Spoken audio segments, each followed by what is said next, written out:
Hey VC, this is Harvey of Spin the Black Circle, and welcome to Friday Night Vinyl. Hope everyone is well and doing good things.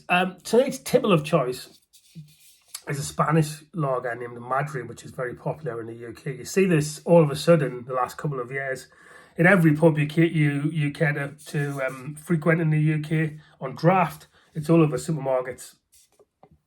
Yeah, it's quite a nice tipple, so cheers and happy weekend. So tonight's topic, as you might have seen from the thumbnail, is a response from me on the subject of the rising cost of vinyl. And I just want to bring some balance to the force, because there's so many VC posts complaining about the rip-off that is vinyl. You know, the exponential costs of new vinyl. You can't go into a secondhand record store and buy records cheaply anymore. We're being taken advantage of. Let's all switch to CDs because vinyl is just far too expensive.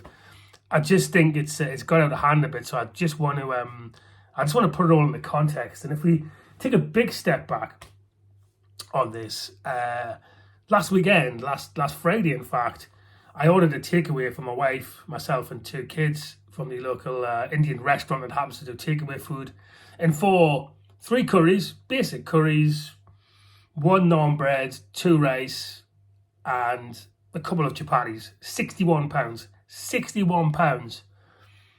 A couple of days back, we'd ran out of bread, milk, coffee. I went to the local co-op. £13. Right? I went to the pub after work today and just had 1 pint. 1 pint after work, finished work, go to my local, £7.80 for 1 pint. Inflation obviously is a problem in many countries, and the UK is no exception. But I just think we need to bring a bit of balance to this. And I'm going to show a few albums, recent purchases, get it in the context. It's those posts that just go too far on this. You know, an infograph with an arrow going up to the sky with a red line going through it, the exponential cost of vinyl. You know, I've had to remortgage my house to buy 2 records.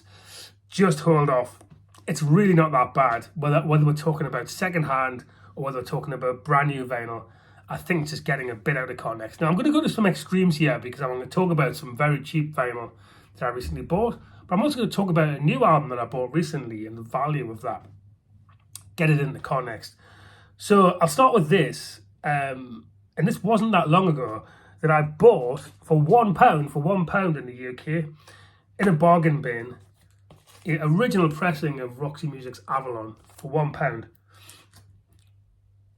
Original pressing, VG Plus condition. The cover was hanging off, so I needed to glue it back on, but the vinyl was in almost perfect condition. Cleaned it on my Project VCS.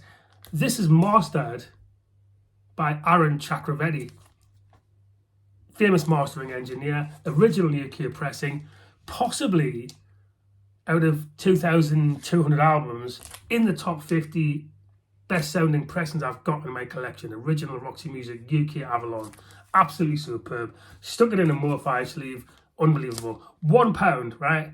£1 to buy that. I appreciate that I was lucky. That's a bit extreme. You can't just readily pick up this for £1. Or can you? Because I've seen this in £2, £3, £4 bargain bins. Plenty of record stores with bargain bins. Do your digging and be patient. The next one, let's just get a bit more real here. Something that you'd see in any record store though. £6 for Bob Scaggs' Silk Degrees. Probably the most famous Bob Scaggs LP, 1976. The one with We're All Alone on it. Classic yacht rock Boz Scaggs LP. £6. I mean, come on. Again, right? That was the naan bread that I got from, probably the naan bread from my local Indian was probably more than that, right? There you go. Next one, again, similar cost. £5 I think this was on Discogs when I wanted to get hold of Kim Carnes' View from the House. Really good 1980s Kim Carnes LP on the MCA label in VG Plus or close to mint condition. Cover as well, an amazing nick, sounds amazing, wonderful pressing of this Kim Carnes LP. Move up a little bit, my most recent purchase, which I've been after for a while, on Discogs for £20. Pat Metheny's Bright Size Life, one of the key ACM albums, jazz albums. Jaco Pastorius on bass, VG Plus original German ACM, £20, right? Probably about the price of a cinema ticket, one cinema ticket with a bag of popcorn in the UK. Just get it into context.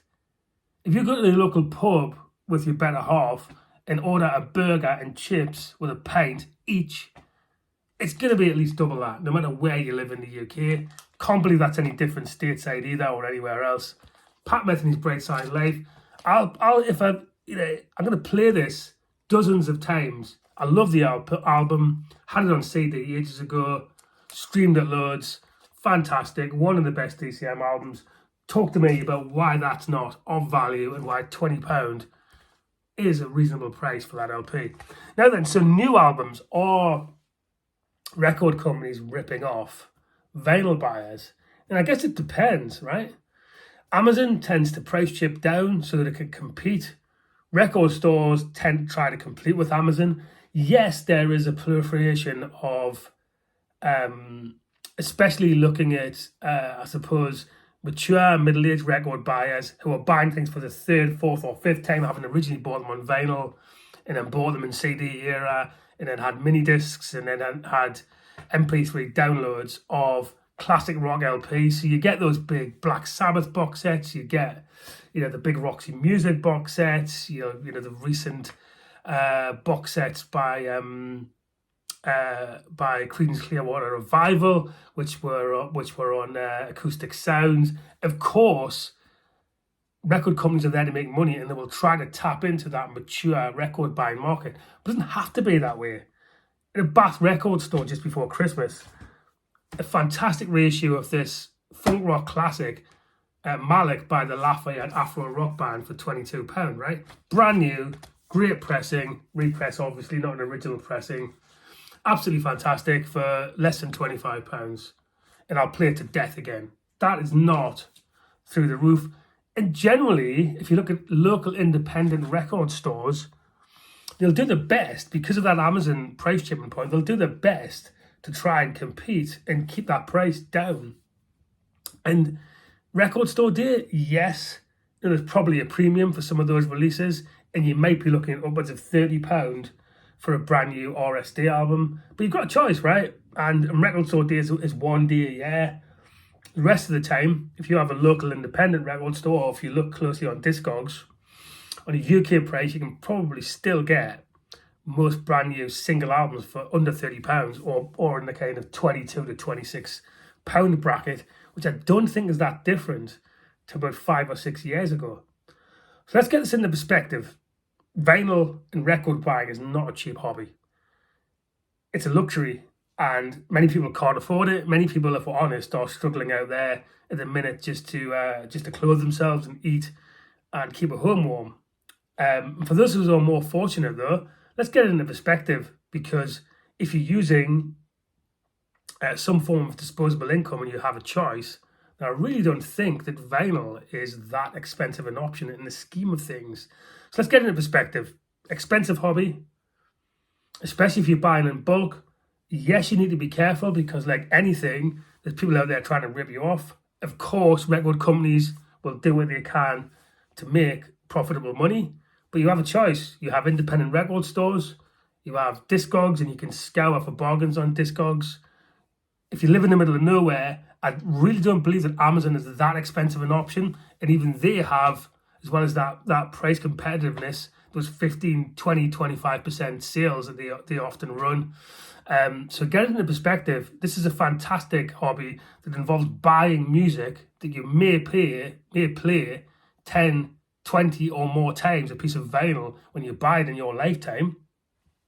And so the intrinsic value of that, the replay value, compared to the takeaway I talked about last week, or one cinema trip for a movie that you just thought was okay, it's pretty darn good. So before we declare that all's crap with the world, and who knows what will happen in this geopolitical environment with all of these tariffs, but that's another story, then I think we've got it pretty good. Those with disposable income who are lucky enough to have a record playing machine and lucky enough to buy these things, just do it selectively and deliberately and enjoy your music. And please, VC, stop moaning about this topic. What do you think? Like, subscribe, let me know what you think. Do you think I'm wrong? Do you think that that the vinyl hobby and the cost of this is exponential and everyone should stop it and go and buy CDs? Tell me what you think. Have a good one. Bye.